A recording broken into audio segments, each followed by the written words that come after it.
속담에 실패는 병가상사라는 말이 있습니다.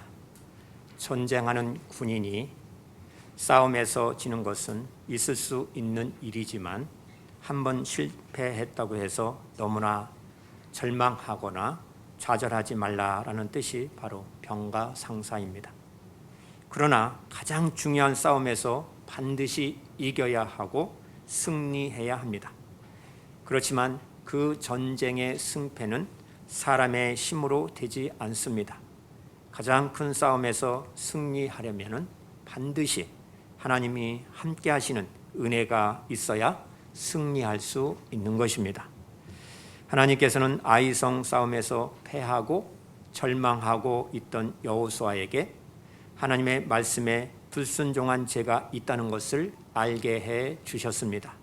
그리고 그 죄를 제거하게 하신 후에 다시 아이성을 점령하라고 명령하셨습니다. 지난주 여호수아서 7장에서는 아간의 죄를 제거해야 한다라는 주제였다면 오늘 8장에서는 아간의 죄가 제거된 후에 이스라엘 백성들에게 승리를 되찾는 기쁨의 말씀입니다. 8장 말씀은 아이성을 점령하라라는 내용입니다. 하나님께서는 여리고성을 점령할 때와 같이 본문 1절 말씀을 보시면 두려워하지 말라, 놀라지 말라. 내가 아이 왕과 그의 백성과 그의 성읍과 그의 땅을 다 내 손에 넘겨 주었으니 라고 말씀하고 있습니다. 여호수아와 이스라엘 백성들은 아이성에서 큰 실패를 경험하였습니다. 하나님께서는 한 번 실패했다고 하여서 두려워하지 말라, 놀라지 말라라고 거듭 말씀하고 있습니다. 본문 18절에서도 내가 이 성읍을 내 손에 넘겨주리라 라고 말씀하고 있습니다. 따라서 8장 말씀 전체의 주제는 아이성을 내 손에 넘겨 승리케 해 주시겠다라는 말씀, 승리의 은혜의 말씀인 것입니다. 우리를 향한 하나님의 놀라운 계획이 있습니다. 아이성의 실패 후에 이스라엘 백성들은 단지 아간의 죄만 제거한 것이 아니었음을 오늘 본문을 통해서 볼 수 있습니다. 하나님을 철저히 의지하는 자세가 다시 회복되었음을 말씀하고 있습니다. 요단강을 건널 때와 여리고성을 점령할 때의 모습을 여러분 기억하십시오. 여리고성은 전적으로 하나님의 은혜로 무너졌지만 당시 이스라엘 백성들의 그 자세가 전적으로 하나님만을 의지하는 자세였음을 성경은 기록하고 있는 것입니다. 그들은 아침 일찍 일어나서 행군을 준비하면서 한 걸음 한 걸음 언약궤를 중심으로 전진해 나갔습니다. 그런데 아이성을 공격할 때는 아침 일찍 일어났다, 또 아이성 앞에서 기도했다, 언약궤를 앞세우고 나갔다라는 말씀이 하나도 없음을 볼 수 있습니다. 눈에 보이지 아니한 하나님, 그 하나님을 의식하지 아니하고 하나님을 저버리고 생활을 하였다라는 모습을 보여주고 있는 것입니다. 그들은 아이성을 보고 우리가 난공불락의 요새 여리고성도 무너뜨렸는데 이까지 작은 아이성쯤이야 하고 그렇게 생각을 하였던 것입니다. 이것이 무서운 영적 교만인 것입니다. 여호수아가 다시 아이성을 공격할 때는 철저히 하나님의 그 지시의 말씀을 순종하였다라는 사실입니다. 하나님께서는 여호수아에게 아이성으로 올라가되 군사들을 다 동원하여서 아이성으로 올라가라, 성 뒤에 군사들을 매복하라 라고 명령하셨습니다. 아이성은 작은 성이었지만 하나님 말씀에 순종하여 여호수아는 군사들을 다 동원하여 올라갔고 성 뒤에 군사들을 매복시켰던 것입니다. 하나님께서 이같이 허락하시고 매복하라고 그 매복 작전을 지시하신 것입니다. 이스라엘 백성들은 그 말씀대로 순종하였습니다. 그 순종을 통하여 하나님의 작정 명령대로 아이성을 탈취할 수 있었던 것입니다.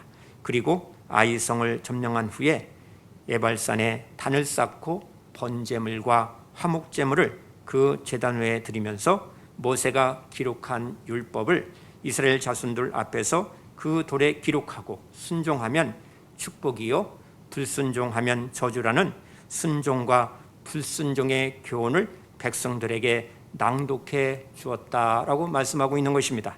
그런데 하나님께서는 여리고성에서와는 달리 아이성에서는 이스라엘 백성들이 아이성의 양이나 짐승들을 다 치하는 것을 허락하여 주셨다라는 것입니다.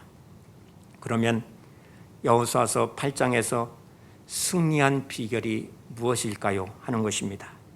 여호수아서 7장 11절과 15절 말씀을 보면은 이스라엘이 범죄하여 내가 그들에게 명령한 나의 언약을 어겼다. 여호와의 언약을 어기고 이스라엘 가운데에서 망령된 일을 행하였다라고 말씀하고 있는 것입니다. 언약을 어겼다는 말은 언약에 대한 그 믿음을 저버렸다라는 의미인 것입니다. 왜냐하면 믿음이란 언약에 대한 순종이냐 불순종이냐의 여부에 대한 반응이 믿음이기 때문인 것입니다. 그러므로 여호수아 8장에서 승리할 수 있었던 비결은 이스라엘 백성들의 그 믿음이 다시 회복되었음을 말씀하고 있는 것입니다. 그렇다면 그들이 어떻게 그 믿음이 회복되었을까요? 하는 것입니다. 이것을 우리는 확인하고 우리들도 우리의 믿음을 점검해 보아야 합니다. 그들이 여리고성을 함락시킬 수 있었던 것은 하나님의 그 언약궤를 믿고 따르면서 적극적으로 순종한 데 있었던 것입니다. 반면에 아이성을 공격할 때에는 여호와의 언약을 어기고 즉 언약을 믿지 아니하고 따르지 않는 그 믿음을 저버린 상태에서 공격하였기 때문에 실패할 수밖에 없었음을 우리들에게 가르쳐주고 있는 것입니다. 믿음을 저버린 사람은 아간 한 사람뿐만이 아니었습니다. 아이성을 청탐하고 돌아온 정탐꾼들이 보고하기를 여호수아서 7장 3절에 백성을 다 올라가게 하지 말고 2,3,000명만 올라가서 아이성을 치게 하소서. 그들은 소수이니 모든 백성을 그리로 보내어 수고롭게 하지 마소서라고 보고를 하였습니다. 이것이 믿음을 저버린 그들의 태도였고 표현이었던 것입니다. 여러분, 이 보고를 보면은 아주 중요한 결함을 발견할 수가 있습니다. 정탐꾼들의 정탐 활동에는 하나님이 빠져 있다는 사실입니다. 즉 하나님 중심에서 이탈했다라는 것입니다. 하나님 중심에서 이탈하게 되면은 인간 중심이 되고 그 결과는 인간의 자만과 자고와 교만으로 이어질 수밖에 없다는 것을 교훈해주고 있는 것입니다. 아이성 정탐꾼들의 보고에는 난공불락 여리고성을 정복했다는 인간의 자만과 자고와 교만이 엿보이고 있는 것입니다. 여러분, 여리고성이 어떻게 무너졌습니까? 인간의 공로였습니까? 그들의 실력이었습니까? 아니었습니다. 오직 하나님의 언약의 말씀을 의지하고 믿고 따르고 순종함으로 말씀에 대한 그 믿음으로 정복할 수 있었음을 지난 시간에 보았습니다. 그러나 정탐꾼들의 보고에는 이를 망각하고 자신들의 그 능력으로 점령할 수 있다는 이 3,000명만으로도 아이성을 공격하여 점령할 수 있다는 인간의 자만과 자고하는 그 자세가 나타나고 있는 것을 보게 되는 것입니다. 그들은 하나님에 대한 믿음, 하나님에 대한 그 신뢰를 저버리고 있었던 것입니다. 뿐만 아니라 지도자 여호수아도 영적으로 우둔해 있었음을 볼 수가 있습니다. 왜냐하면 정탐꾼들의 그 보고에서 하나님 중심에서 이탈한 말인지 분별하지 못하고 그대로 동의해 주었기 때문인 것입니다. 아이성을 공격할 때에 여호수아는 그들의 보고만 듣고 소수의 군사들을 진격하도록 그렇게 하였던 것입니다. 여호수아는 하나님께 묻지 아니하고 여리고성을 정복했다는 그 승리에 도취되어서 인간 중심적인 판단으로 아이성을 진격하라고 명령을 하였던 것입니다. 하나님께서는 이것을 교정해 주시기를 원하셨습니다. 이러한 배경 속에서 하나님은 이스라엘 백성들에게 너는 아이성 뒤에 복병을 두라. 즉 복병 작전을 명령하신 것입니다. 복병 작전은요, 일종의 기만 전술입니다. 군사들을 매복시켜 놓고 적을 유인한 후에 적의 뒤통수를 치는 그러한 전술입니다. 이 작전은 여리고성을 점령할 때와는 너무나도 상반된 그러한 작전입니다.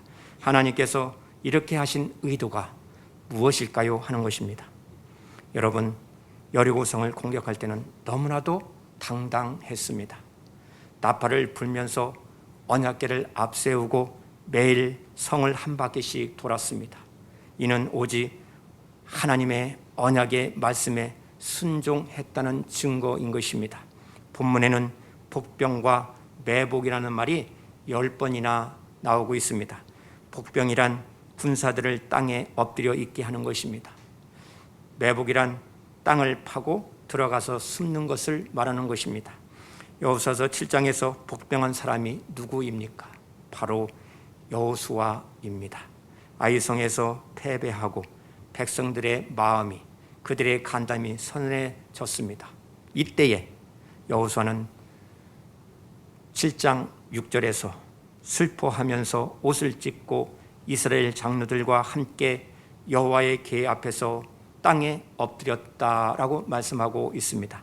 땅에 엎드려 있는 것이 바로 복병인 것입니다. 그리고 머리에 티끌을 뒤집어 썼다고 했습니다. 이것이 바로 매복인 것입니다. 그러니까 여호수아는 자신을 믿다가 아이성 전투에서 실패한 후에야 복병하였고 매복하였다라는 것을 보여주고 있는 것입니다. 성공할 수 있는 비결은 바로 하나님 앞에 엎드리는 자세인 것입니다. 우리들도 마찬가지입니다. 이 세상을 살아가면서 믿음의 선한 싸움을, 영적 싸움을 싸울 때에 우리는 늘 하나님 앞에 엎드리는 자세가 반드시 필요한 것입니다. 그래서 시편 기자는 이렇게 고백합니다.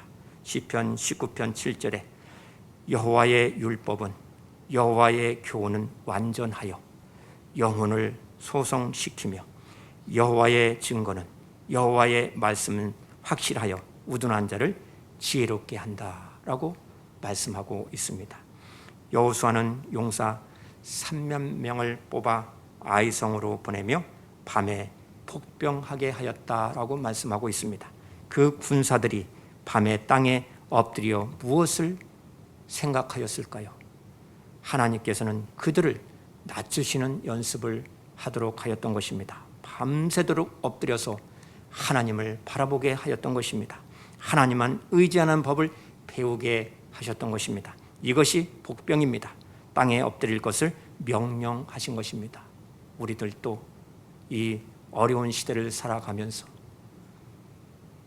앞으로 코로나가 10만 명 이상으로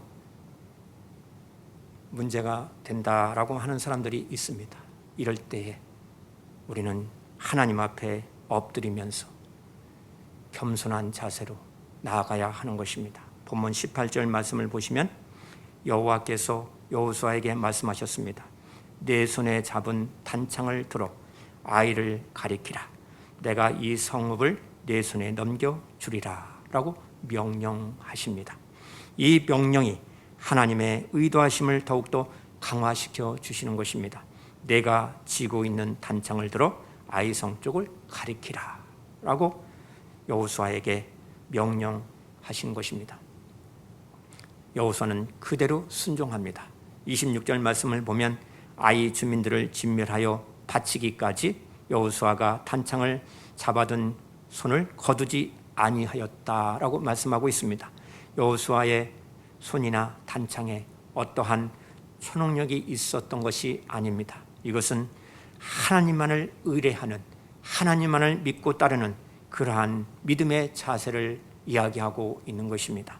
여호수아는 손에 단창을 들고 무슨 생각을 하였을까요? 한번 생각을 해보십시오. 그 전쟁이 끝나기까지, 승리하기까지 손에 단창을 들고 아이성을 그대로 바라보게 했다는 것은 인간으로서 쉽지 않는 것입니다. 1시간 동안 손을 들어도 우리는 견딜 수가 없습니다. 아이성 주민들을 진멸하기까지 단창을 들고 손을 내리지 않았다는 것은 바로 인간의 한계로 불가능한 것을 가능케 한 것을 표현하고 있는 것입니다. 여호수아는 하나님만 의지하는 법을 배우고 있었던 것입니다. 복병하는 자세나 또 주민들을 진멸하기까지 손을 들고 있었던 것은 모두 기도의 자세임을 말씀하고 있는 것입니다. 하나님 앞에 기도하면서 하나님의 그 섭리를, 하나님의 그 역사를 바라보았던 것입니다. 여러분, 우리가 영적 전쟁을 수행하는 데에는 담대하게 나아가는 여리고 작전과 또 복병과 매복이라는 겸비한 자세로 언제나 병행되어야 한다라는 교훈을 우리들에게 가르쳐주고 있는 것입니다. 이것을 가르친 후에 여리고 때와는 달리 아이성을 내 손에 다 주겠다, 마음대로 취해도 좋다라고 하나님이 허락해 주셨음을 오늘 말씀을 통해서 알 수가 있습니다. 성경에는 온유하다라는 말이 많이 나옵니다. 온유하다는 것은 하나님의 때를 위해서 기다리고 있는 것을 말하는 것입니다. 하나님께서 기회를 주셨을 때에 그것을 놓치지 말아야 승리할 수 있는 것입니다. 하나님의 훈련 계획을 통하여 믿음을 회복한 그들은 되찾은 승리 가운데에 본문 30절과 31절 말씀을 보면은 하나님 여호와를 위하여 에발산에 한 제단을 쌓았으니 여호와께 번제물과 화목제물을 구해 드렸다라고 말씀하고 있습니다. 이는 바로 헌신을 다짐하는 것입니다. 헌신은 말로 하는 것이 아니라 행동이 수반되어야 한다는 것입니다. 아이성 전투가 끝난 후에 여호수아는 이스라엘 백성들을 에발산과 그리심산 사이에 직결하여 세우고 하나님의 언약을 재확인하도록 하였습니다. 여기서 여호수아는 세 가지 일을 다짐합니다. 첫째, 에발산에 철 연장을 사용하지 않고 제단을 만들었다는 것입니다. 이 제단은 철 연장을 사용하지 않고 다듬지 않았기 때문에 울퉁불퉁한 하고 해서 멋이 없는 그러한 제단이었음을 볼 수가 있습니다. 이것은 바로 하나님 앞에 가식 없이 있는 그 순전한 모습 그대로 자신을 드린다는 헌신을 뜻하는 것입니다. 하나님께서는 우리가 가식 없는 모습으로 예배하는 모습을 하나님은 기뻐하십니다. 아프면 아픈 모습 그대로, 세상에서 실패했으면 실패한 모습 그대로 주님께 나오고 또 승리하였으면 승리한 모습 그대로 주님께 나오기를 주님은 원하십니다. 두 번째는 모세의 율법을 돌에 새긴 것입니다. 하나님의 말씀을 우리 마음판에 새기고 그 말씀을 순종하는 삶을 사는 것입니다. 세 번째는 모든 이스라엘 백성들과 이방인들까지 하나님의 언약궤 앞에 서게 하였습니다. 하나님의 율법의 말씀과 저주의 말씀을 낭독하도록 하였습니다. 이것은 이스라엘 백성들이 다시 한번 언약의 말씀을 재확인하는 것이었습니다. 이 말씀은 우리들에게 하시는 말씀입니다. 우리는 예배를 드릴 때마다 하나님의 말씀으로 우리의 마음과 신앙을 재확인받아야 하는 것입니다. 이렇게 언약을 세우는 것은 전적으로 하나님 말씀에 헌신한다는 그러한 다짐인 것입니다. 우리가 예배를 드릴 때 주의 날에 하나님 앞에 나와 예배를 드리는 그 모습은 있는 모습 그대로, 순전한 모습 그대로 주님 앞에 예배를 드리는 것입니다. 우리도 실패를 디딤고 하나님의 은혜가 회복된 삶을 살리면 매사에 이처럼 주님을 바라보면서 주님께 순종하고 헌신을 다짐해야 하는 것입니다. 이것이 바로 기도로 사는 자세로 나아가는 것입니다. 늘 주님을 바라보며 우리의 모든 연약한 모습과 우리의 필요를 주님께 다 아뢰고 기도하는 것입니다. 이렇게 될 때에 하나님의 권능의 은혜, 부흥의 역사, 승리의 은혜가 임하게 되는 것입니다. 사랑하는 여러분, 오늘 말씀의 본문의 말씀을 다시 한번 깊이 묵상해 보시기를 바랍니다. 이스라엘 백성들이 매사에 하나님께 순종하기 시작하였을 때에 하나님께서는 아이성의 사람들의 마음을 아주 어리석게 만들어 버리셨다라는 것을 보게 됩니다. 이스라엘 군사들이 거짓 후퇴하는 척하자 아이성 사람들이 단번에 이스라엘 백성들을 쫓아서 따라 나왔습니다. 군사들만 나간 것이 아닙니다. 모든 사람들이 이스라엘 군대를 쫓아서 성 밖으로 나아갔다고 했습니다. 그 결과 매복해 있던 이스라엘 군사들은 큰 싸움을 하지 아니하고 피를 흘리지 아니하고 아이성을 함락시킬 수 있었던 것입니다. 이스라엘 백성들이 아간의 죄를 제거하고 철저히 하나님께 순종하였을 때 하나님은 그들과 함께 하셨다는 사실입니다. 이 말씀은 우리가 일상생활 가운데에 아주 작은 죄라도 다 버리고 주님과 함께하는 삶 속에서 하나님의 놀라운 은혜의 역사가 나타난다는 사실을 우리들에게 가르쳐주고 있는 것입니다. 하나님의 은혜가 다시 회복되는 놀라운 역사가 임하게 된 것입니다. 그렇다면 우리들도 하나님을 잃어버리고 하나님을 무시하고 사는 삶을 반드시 청산해야 합니다. 우리의 삶의 우선순위가 분명히 결정되어야 합니다. 우리의 모든 삶의 우선순위가 하나님께 영광이요 하나님께 예배가 우선되어야 합니다. 말씀 중심으로 바로 서야 하는 것입니다. 여러분, 실패했다고 낙심하지 말아야 합니다. 실패보다 더 중요한 것은 은혜가 회복된 삶을 사는 것이 더 중요한 것입니다. 여러분이 잘 아시는 에브라임 링컨 대통령은 실패를 많이 한 사람으로 유명합니다. 그는 실패할 때마다 하나님의 말씀을 붙잡았다라고 고백하였습니다. 로마서 8장 28절에 우리가 알거니와 하나님을 사랑하는 자 곧 그 뜻대로 부르심을 입은 사람들에게는 모든 것이 합력하여 선을 이루니라. 링컨은 이 말씀을 늘 마음 가운데 두고 자기에게 주어진 사명을 감당했다고 고백했습니다. 내가 실패할 때마다 마귀는 너는 이제 끝장났다 이라고 말했지만, 그러나 링컨은 하나님은 이 실패의 경험을 통하여 더 커다란 일을 도전하라 라고 말씀하시는 것으로 받아들였던 것입니다. 그는 실패할 때마다 하나님의 말씀에 귀를 기울였습니다. 그 말씀에 순종하고 헌신하는 삶을 살았습니다. 하나님은 우리의 마음과 생각까지도 다 아시는 분이십니다. 그러므로 하나님을 기쁘시게 하는 일은 간단한 것입니다. 모든 상황 가운데에서 하나님이 기뻐하시는 그 생각을 하면서 생활을 하는 것입니다. 눈에 안 보이면 안 보이시는 하나님, 그 하나님이 내 옆에 계시는 줄 알고 우리는 늘 말씀을 순종하면서 살아야 합니다. 아간처럼 하나님이 보이지 않는다고 은밀한 죄 짓는 그 아간의 죄를 우리는 청산해야 합니다.